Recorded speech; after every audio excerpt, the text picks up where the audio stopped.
학생 여러분 반갑습니다. 소음 진동 방정학 12주차 시간을 시작합니다. 자, 오늘 강의할 내용은요. 지난주 11주차 리뷰를 하고요.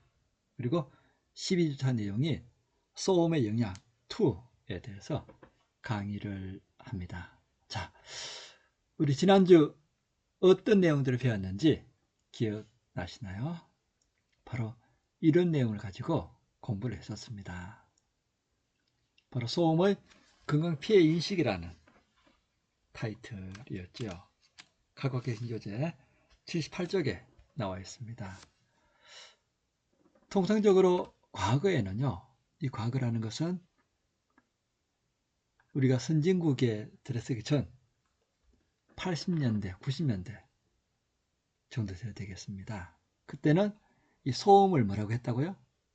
네, 그렇죠.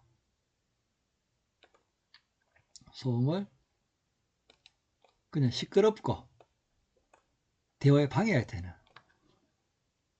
그런 수준으로 인식을 했다는 것입니다.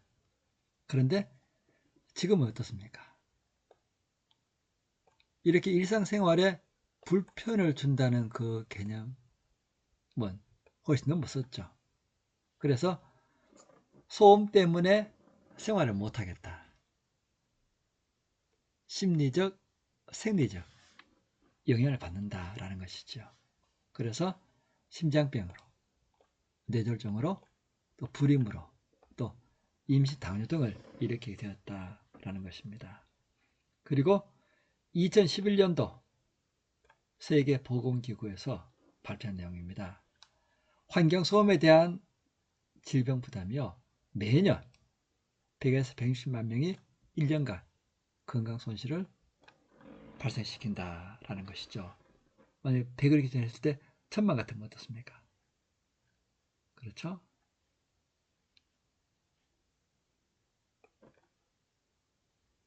(10년간) 그래 되겠습니까? 그죠?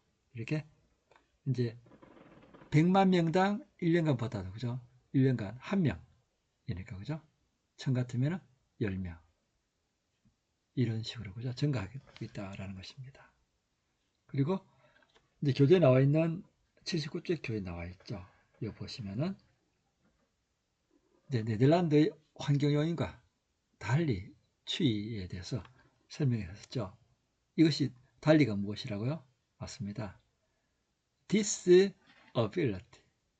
A는 adjusted life year. 즉, 장애를 입은 상태에서 생존할 수 있는 기간. 이것을 달리라고 하고요. 이것을 이제 학술 용어로서는 장애 보정 생존 연수라고 합니다. 장애를 갖고 있으면서 일상생활을 영위해가는 기간. 그죠? 자, 요 그림이 이것이었죠. 자, 이거 어떤 설명이었죠? 예, 맞습니다. 이제 20년, 그죠? 80년, 2000년, 2020년, 그죠? 이렇게 이제 20년씩 텀을 주고 조사를 했습니다. 그렇죠? 이렇게 했는데 입자상 물질, 라돈, 자외선, 교토사고 이런 것들은요 갈수록 감소하고 있다는 것인데요, 소음만큼은 증가하고 있다 라는 얘기들을 했었습니다. 자, 여기까지가 지난 주에 했던 내용들이었고요. 그리고 이어서 나오는 내용이 이제 생활 정서적 측면이었습니다. 그렇죠? 일시적 청액장애와 영구적 청액장애에 대한 내용이었습니다. 자, 오늘은 소음 영향 2로서요. 자, 이런 내용을 다루게 되어집니다. 자, 80쪽이 되어지는데요. 생활 정서적 측면에서는 어떤 내용들이 있습니까? 네, 교재에 있는 것처럼 자, 소음은 청취 방해뿐 아니라 대화 방해, 정서적 영향, 수면 방해, 학습 방해 등의 부정적 영향을 일으키는데 이들 영향은 개인 차와 환경 조건에 따라서 큰 편차가 있다라는 것입니다. 그렇지만 일반적으로 얘기할 수 있는 것이 청력장애가 되어지는데요. 자, 그것이 일시적이냐 영구적에 따라서 일시적과 영구적 청력장애로 나눠진다라는 얘기를 하고 있습니다. 생활 정서 측면을 먼저 살펴볼까요? 여기 보시면요. 81쪽에 있습니다. WHO에서 얘기한 환경소음 가이드라인에 대한 것입니다. 주거지역, 실외, 실내에 대한 얘기들인데요. 자, 매우 불쾌하다. 55dB입니다. 그리고 보통은 50dB. 이건 이제 노출 시간대입니다. 그죠? 그리고 실내는 실내보다 낫겠죠. 그죠? 35, 30이 되어진다라는 것입니다. 자, 그럼 이것은 어떤 얘기냐? 우리 교재에 보시면은 나와 있는데요. 실내 소음과 관련해서 대화 방해와 수면 방해의 관점에서 위의 표를 설정한 것입니다.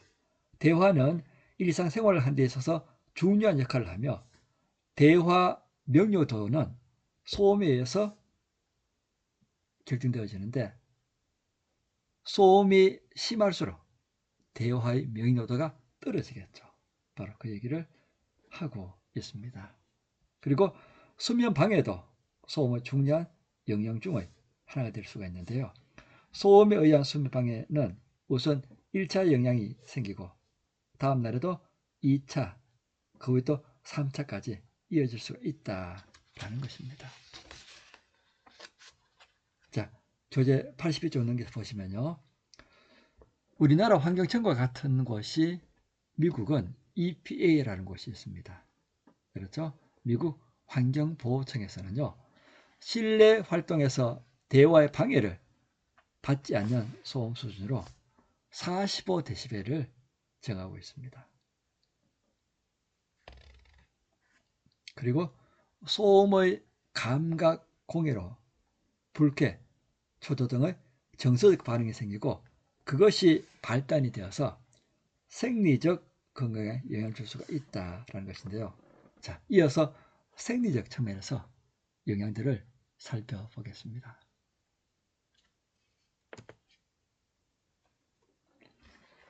(82쪽) 펼쳐보시면요.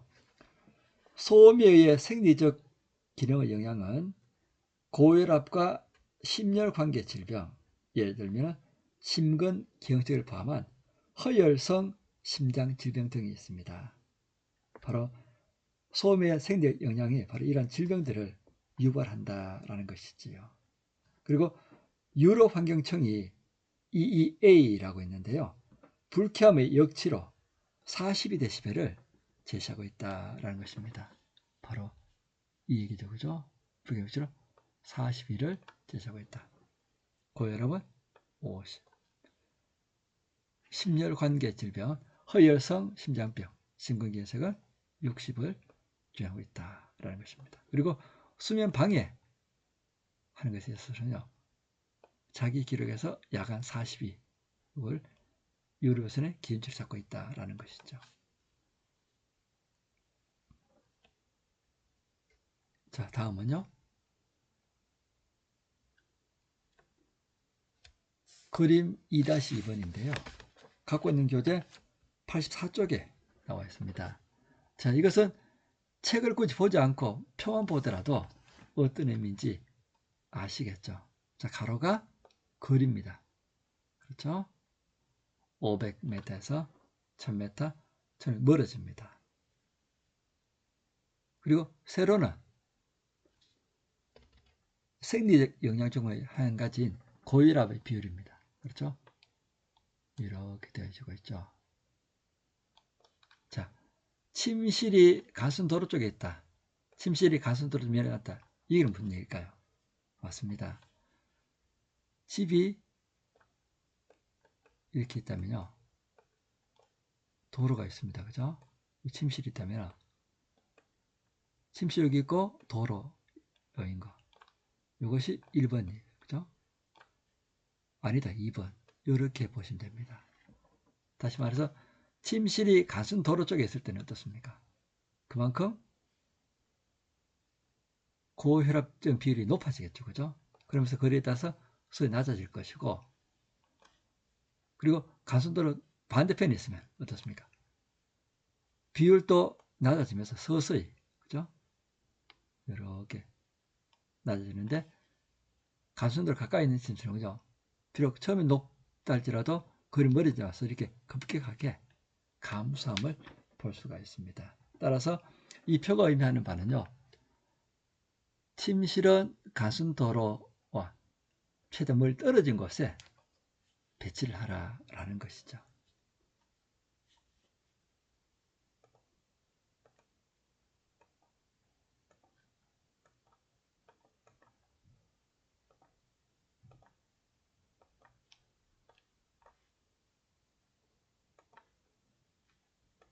자, 다음은요. 그림 2-3을 살펴보는데요. 이것은 소음 노출 수준과 불쾌한 반응에 대한 것입니다. 자, 이것은요. 교통소음 불쾌함 정도와 우울증, 일단 유병률 사례가 되어지는데,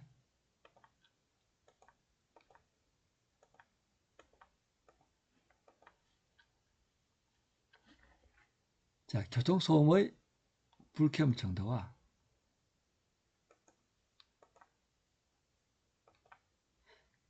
커저가 잘 먹지를 않네요.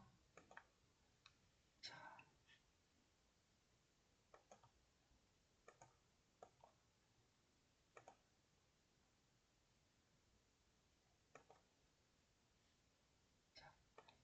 소음 불쾌함 정도와 우울증 관계인데요. 자, 이 표는 우울증 그리고 불안증 두 가지에 대한 소음 관련 연구 자료입니다. 자, 여기 보시면요. 0.75에서 3 유병률이 있습니다. 여러분, 유병률이 무슨 뜻인지는 아시겠습니까?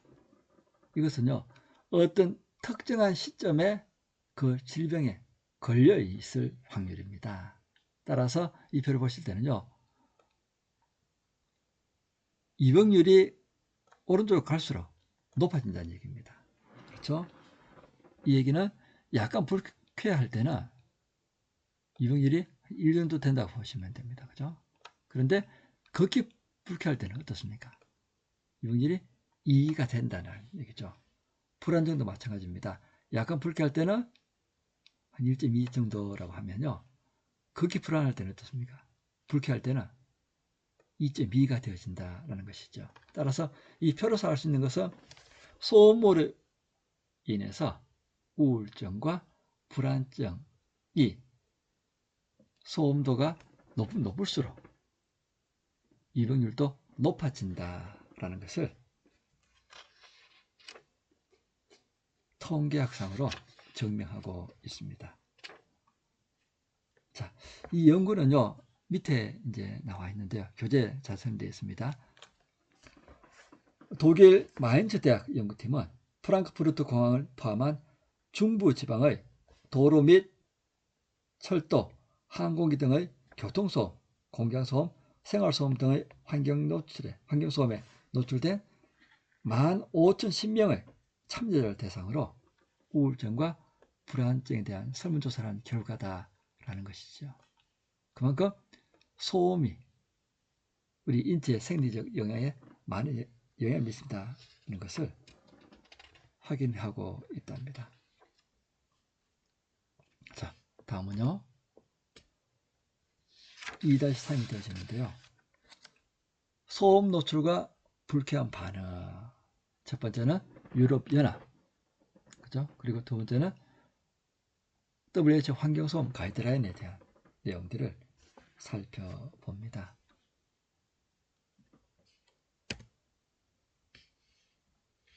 자, 요거 하기 앞서서요.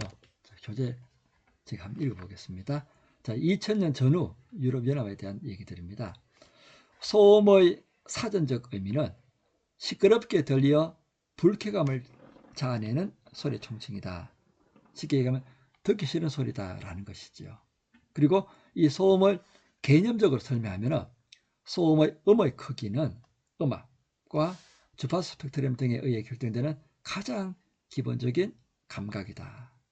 그리고 시끄러움은 음의 크기에 순음성, 충격성, 가능성 등이 부과된 귀에 거슬리는 것까지의 감각도 포함하고 있다는 것입니다. 그리고 둘째 줄 밑에 내려와서요.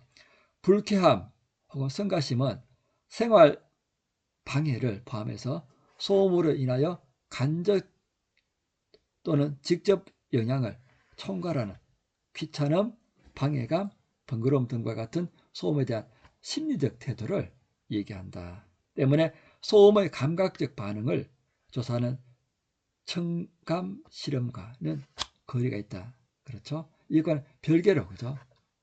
연구하고 있다라는 것입니다. 자, 그러면은 2000년 전후 유럽 연합에서 연구한 자료들을 살펴보겠습니다. 자, 우리 87쪽에 나와 있는데요. 여기 보시면은 소음원별 소음 노출 수준과 불쾌함의 관계, 이게 이제 같은 개념인데요. 이제 이게 1999년이라면 오늘 2018년, 그죠? 10년 후 변화된 양상을 살펴보고 있는데요.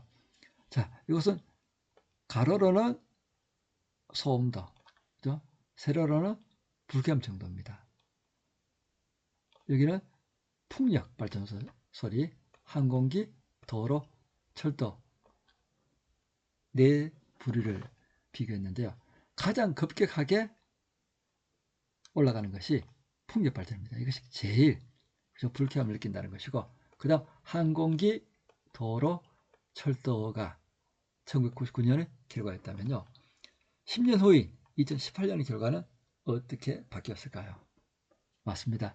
항공기가 1등이 맞는데요. 도로와 철도가 그죠?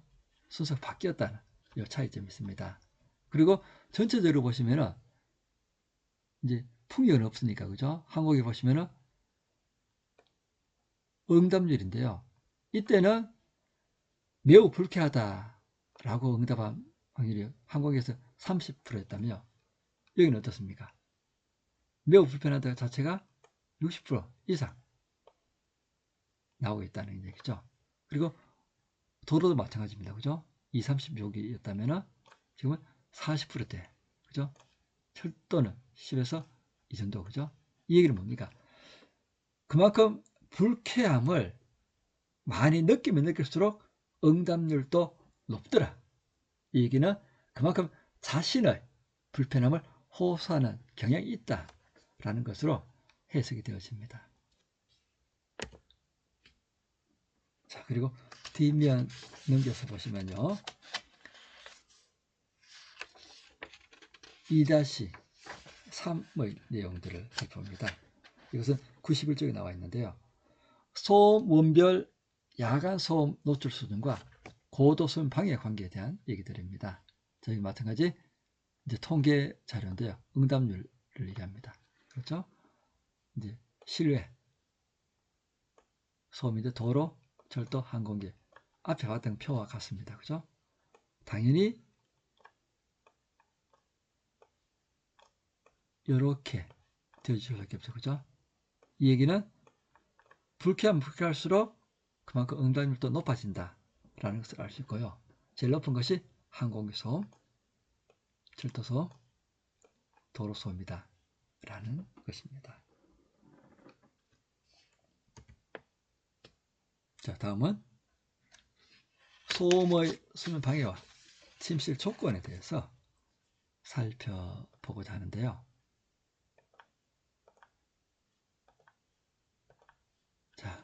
갖고 있는 교재 93쪽이 되어집니다. 자, 첫 번째는 소음, 수면 방해에 대한 내용들입니다. 자, 제가 한번 읽어볼게요. 자, 수면 나오죠, 그죠? 93쪽인데 동그라미 칩니다. 수면은 신체와 뇌, 자율신경의 휴식과 각종 면역 기능의 항진을 제공한다.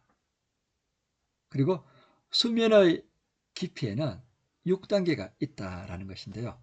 자, 다음 장면 살펴봅니다. 자, 수면 방해는 93쪽이고, 이제 6종류인데, 이 6종류는 어떨까요? 자, 잘 들어봅니다. 수면 단계가 1에서 4단계까지 있습니다. 그리고 REM, 이 자체는 뭡니까? 이제 REM이라고 했죠. Rapid Eye Movement. 따라서 잠자는 상태에서 눈동자 움직임 상태를 바로 REM이다라고 하는데요. 이것을 이제 그 학술 용어로서는 급속 안구 운동. 자면서 꿈꾸는 동안에 눈동자가 얼마나 빨리 움직이느냐, 그것을 나타내는 것을 REM이다라고 합니다. 자, 그래서 수면의 깊이를 나타내는 것에는 6가지가 있는데, 첫 번째는 무엇이라고요? 깸, 그리고 수면 1, 2, 3, 4, 그 다음에 REM, 이렇게 해서 6종류가 있다라는 겁니다. 다시 말해서 수면의 깊이는요, 첫 번째가 무엇이라고요? 깸, 이것은 잠에서 그죠? 수면 깬다는 얘기입니다. 그리고 1에서 수면 1단계에서 4단계 있습니다. 그 다음에 급속 안구 운동이, 그죠? REM이 있습니다. 이래서 6가지. 1, 4, 1. 그죠? 자, 요거 기억합니다. 수면의 깊이는 6종이 있다라는 거. 그리고 수면 단계 1에 4단계를 얘기하는데요. 이것은 뇌의 휴식기로 숫자가 클수록 깊은 수면을 얘기한다. 자, 뒤에 그림으로 설명드릴게요. 그리고 REM 수면 있죠, 그죠? 이 REM이라는 것은 이제 급속 안구 운동인데요. 뇌의 활동, 이것은 이제 잠잘 때 꿈 시간을 얘기합니다. 뇌 활동하지만은 뇌는 움직이지만은 신체는 휴식하는 그 기간을 REM이다라고 하고요. 그리고 정상적인 조건에서 성인의 총 수면 시간 중에 수면 단계 1이 5%. 자, 이렇게 봅니다. 깸 1, 2, 3, 4 REM입니다. 그죠? 자, 이렇게 합니다. 깸은 빼고 1단계가 5%, 2단계가 50%, 20%. 합쳐서 20%입니다. 그죠? 5%, 50%, 20%. 나머지가 25%. 그죠? 이렇게 해서 100%가 되어진다라는 것입니다. 자, 이러한 소음으로 인한 수면 방해에 대해서요. 자, 뒤에 그림으로 바로 보실까요? 자, 소음 여부와 수면 깊이별, 시간에 대한 예를 말씀드립니다. 자, 이 표를 보실 때는요. 자, 이렇게 봅니다. 별로 교재가 없을지라도 이 표만 보고도 알 수 있는데요. 위의 그림은 수면 방해가 없을 때 정상적인 상태에서 6단계가 있다 그랬죠. 바로 그것을 나타내는데요. 자, 첫 번째 1단계, 이제 깸 단계입니다. 1번 1단계, 2단계, 3단계, 4단계. 그리고 이제 REM 단계가 있다 그랬죠. 그죠? 여기 이제 REM 단계가 있습니다. 자, 그럼 여기서 요까지가, 그죠? 요 밑으로 정상 수면입니다. 위가 게임 단계는 있죠. 그죠? 그런데 소음이 있을 때는 어떻습니까? 이 정상이라고 얘기하면 깨는 단계가 24%, 그래서 전체 합치면 얼마? 28%가 됩니다. 약 9% 정도에서요. 28%, 29% 되어진다는 겁니다. 20% 증가됐다는 얘기죠. 그죠? 무엇으로 인해서? 소음이 들어감으로써. 그리고 1단계, 2단계, 3, 4단계 되어지고요. 그죠? 따라서 소음이 우리 인간의 수면과 밀접 관련이 있고, 소음으로 인해서 수면 방해를 많이 일으킨다라는 연구 결과를 이 그림에서 보여주고 있습니다. 자, 다음은요. 두 번째, 환경 요인에 대해서 살펴봅니다. 자, 우리 교재에 있는 거 제가 읽어 드리겠습니다. 수면에 영향을 미치는 환경 요인은 크게 온도와 습도, 빛, 공기질, 냄새, 또 소음 등이 있다.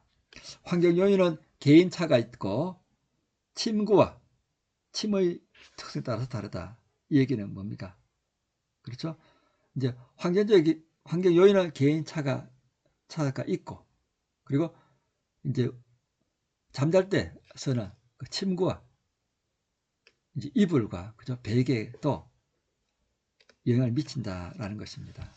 일반적으로 좋은 잠자리의 온도는 32에서 34도이고 습도는 50 플러스 마이너스 5% 정도가 좋다. 그리고 침실 내의 이상적인 온도는 26도, 습도는 40에서 60%. 만약에 습도가 40% 이하가 되면 눈이나 피부, 목이 건조함을 느낄 뿐만 아니라 인플루엔자 바이러스가 활동하기 쉬운, 따라서 감기 걸리기 쉬운 조건이 되어진다는 것입니다. 반면에 습도가 40에서 60이라 그랬지 않습니까? 40 이하가 되면 이렇게 건조증을 유발하고, 대신에 또 60% 이상이 되게 되면 진드기나 곰팡이류가 발생하기 쉽다라는 것입니다. 자, 이거는 나중에 교재가 있다면요, 읽어보시면 되겠습니다.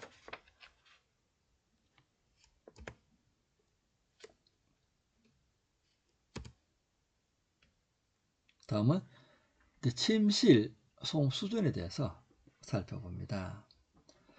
침실의 소음은 외부 소음과 내부 소음이 혼재한 경우가 많다. 외부 소음은 교통소음, 공사장 소음, 스포츠 소음 등이 창문이나 환기구 등을 통해서 들리는 공기 전달 소음이다. 내부 소음은 자기 집에서 발생하는 것과 공동주택의 경우 이웃집에서 발생한 소음이 공기나 건물의 진동을 통해서 전해오는 층간소음 등이 있다라는 것입니다. 자, 이렇게 침실 소음은요, 외부와 내부에 있다는 거 기본적으로 알아두시고 표를 보도록 하겠습니다. 자, 표 2-4인데요. 건강 수면을 위한 침실 밖 야간 소음도에 대한 얘기들입니다. 그렇죠?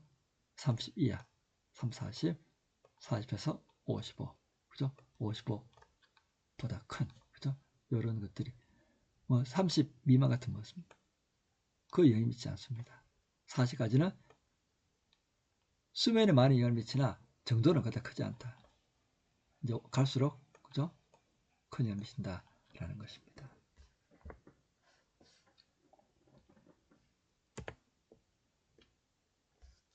두 번째 그림은요, 침실 내의 소음 가이드라인입니다.